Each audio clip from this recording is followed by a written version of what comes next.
हर हर महादेव। सरकार ने निर्णय लिया है कि पेट्रोल और डीजल पे एक्साइज ड्यूटी को घटाया जाए और घटा भी दिया गया है। ऐसा इसका इसलिए है जिस तरीके से वेस्ट एशिया में टर्बुलेंस देखने को मिल रहा है, वॉर देखने को मिल रहा है, उसकी वजह से जो हमारा क्रूड ऑयल है, नेचुरल ऑयल है, उसका दाम बहुत बढ़ते जा रहा है, जिसकी वजह से जो प्राइवेट कंपनी है वो डीजल और पेट्रोल का दाम बढ़ाते जा रही हैं। उस वजह से सरकार आम जनता पे बर्डन कम हो, इस वजह से एक्साइज ड्यूटी को घटा दी है। हर पे 10 रुपया को घटाया गया है। तो अब पेट्रोल पे 10 रुपया की कटौती की गई है और डीजल पे भी 10 रुपये की कटौती गई है। तो अभी पेट्रोल पे 3 रुपया और डीजल पे 0 रुपया एक्साइज ड्यूटी लगाई गई है। तो ऐसा इसलिए कि आम जनता पे इसका बर्डन ना पड़े। नेक्स्ट न्यूज़ की तरफ आते हैं कि ईरान ने सीधे साफ तौर पे धमकी दी है कि इजराइल और अमेरिका के टैंकर को, जहाज को हम स्ट्रेट ऑफ हॉर्मुज से पास नहीं होने देंगे।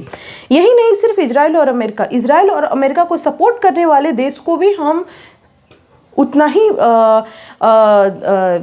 अगेंस्ट में है जितना हम उस इजराइल और अमेरिका उसके साथ ही देशों को भी हम स्ट्रेट ऑफ हॉर्मुज से टैंकर जो है, जहाज है, उसको पास नहीं होने देंगे। कहीं ना कहीं ये थोड़ी सी गलत बात है ईरान की।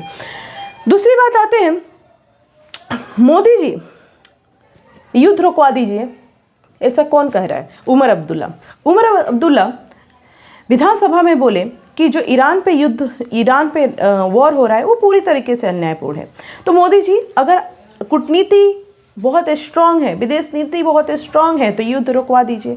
लेकिन विधानसभा में ये बोल रहे थे, उस पे बीजेपी के विधायकों ने बोला कि ये वो मंच नहीं है जहाँ पे आप ईरान की बात करो, ये वो मंच नहीं है जहाँ पे आप वॉर की बात करो।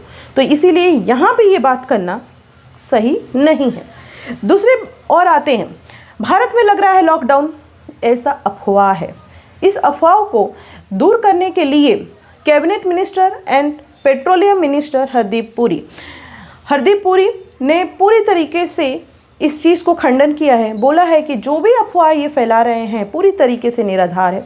इस पे ना सरकार विचार कर रही है और मुझे लगता है कि आगे पे इस पे कोई विचार नहीं करेगी। इसीलिए ऐसी फेक न्यूज़ ना फैलाई जाए जिससे आम जनता को परेशानी का सामना देखने को मिले।